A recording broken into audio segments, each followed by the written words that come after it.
નમસ્કાર, આપ જોઈ રહ્યા છો સંદેશ ન્યૂઝ. મહત્વના સમાચારો સાથે હું છું બંસી દવે. ગુજરાતના રાજકોટના જંગલેશ્વર ડિમોલિશન વિવાદમાં વધુ એક મોટો ધડાકો થયો છે. ખાણીપીણીના તોતિંગ બિલ વિવાદ બાદ હવે વિડીયોગ્રાફીનું તોતિંગ બિલ સામે આવ્યું છે. સમગ્ર ડિમોલિશન પ્રક્રિયાના વિડીયો શૂટિંગનું બિલ ₹22 લાખે પહોંચ્યું છે.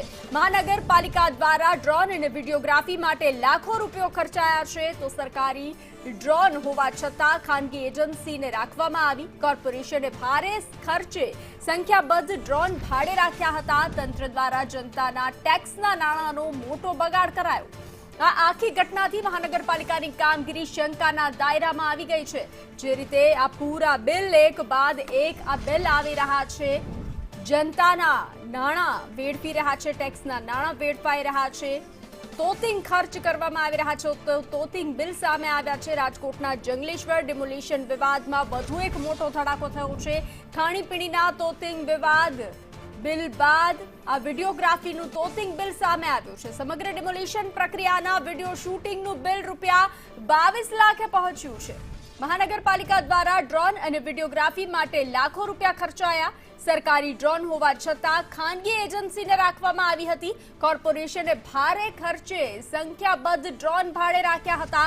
તંત્ર દ્વારા જનતાના ટેક્સના નાણાંનો મોટો બગાડ કરવામાં આવ્યો છે. આ આખી ઘટનાથી મહાનગરપાલિકાની કામગીરી શંકાના દાયરામાં આવી છે.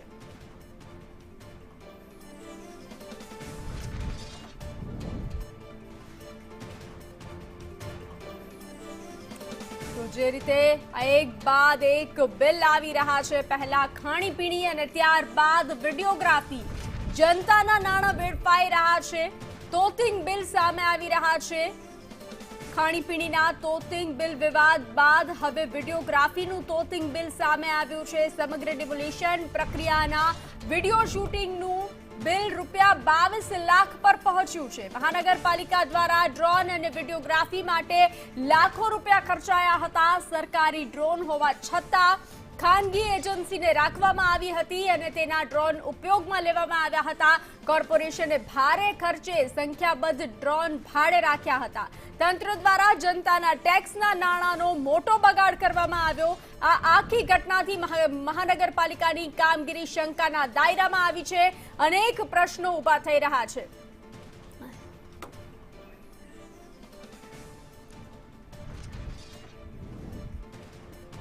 તો આજ મુદ્દે કૌશિક ઉનાવા સંસ્કૃતિ સેલ અધિકારી RMC થી જોડાઈ ચૂક્યા છે.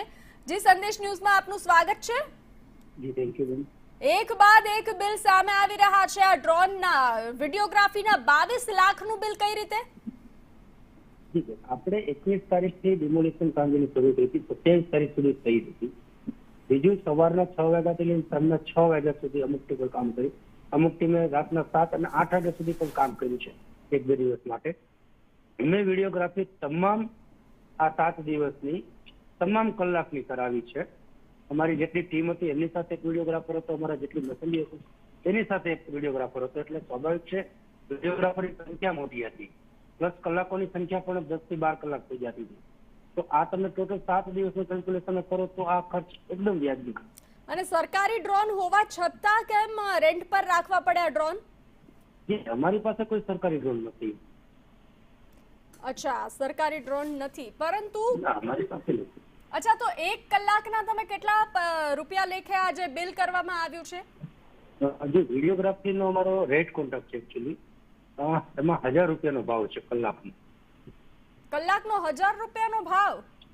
જી. અચ્છા, એટલે તો આપ આ કોન્ટ્રાક્ટ આપ કોને આપ્યો છે? 1 કલાકનો ₹1000નો ભાવ એટલે એક ડ્રોન દીઠ ગણવાનું ને? આ તો ના, હું વિડીયોગ્રાફીની વાત કરું. વિડીયોગ્રાફીની જ વાત કરું છું. વિડીયોગ્રાફીમાં તમે કોને આટલો ખર્ચ?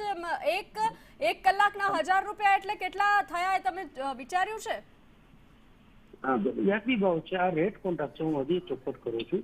રેટ કોન્ટ્રાક્ટમાં રોજ આવું કામ ના હોય. આ તો પહેલી વખત આ કોન્ટ્રાક્ટના સમયગાળામાં બન્યું છે. બાકી અમારા કલાકનું કામ હોય તો આ જ ભાવે કામ થતું હોય. 2-4 કલાકનું કામ હોય તો આ જ ભાવે અમે કામ કરાવતા હોઈએ. એના માટે જ રેટ કોન્ટ્રાક્ટ કરવામાં આવેલો હોય. અને આટલો મોટો ઓર્ડર આપ્યો હોય છતાં પણ આ ભાવ ગણાય છે? રેટ કોન્ટ્રાક્ટનો મતલબ જ એ હોય છે. હું એ જ ચોખવટ કરું છું. એના ટેન્યુઅર દરમિયાન જે પણ કામ આવે બધું એ જ ભાવે કરાવવાનું થાય. પછી એ નાનું હોય કે મોટું હોય. અને આટલા રેકોર્ડિંગની જરૂરિયાત કઈ રીતે તે સમજાવશો?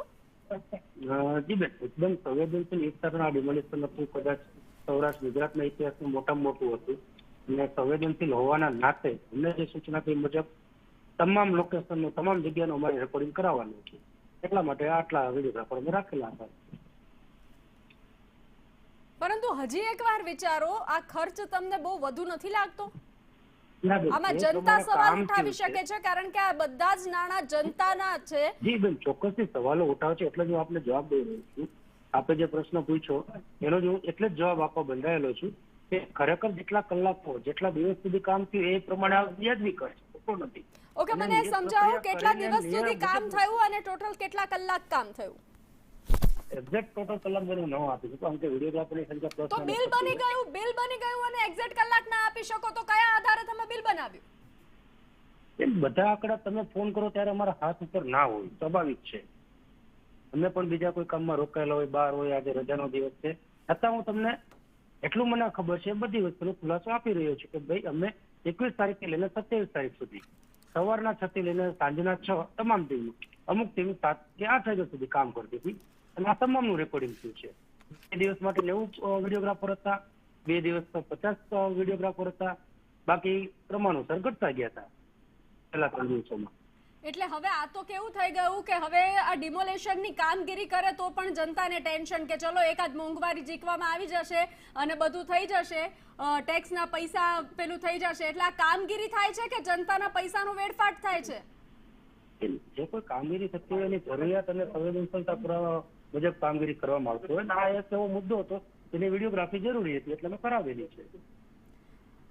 કોઈ વાંધો નહીં કૌશિકભાઈ, પરંતુ આ બિલ પણ બહુ મોટું છે અને હવે આ પ્રશ્ન જે છે તે જનતા ઉઠાવી રહી છે કે આટલા એટલે 1 કલાકના 1000 રૂપિયા, એટલે તમે સમજી શકો છો કે આ 1000 રૂપિયા જે છે તે કેટલા મોટા છે. કૌશિકભાઈ આભાર, પરંતુ આ સવાલનો જવાબ તો અમે લઈને જ રહીશું.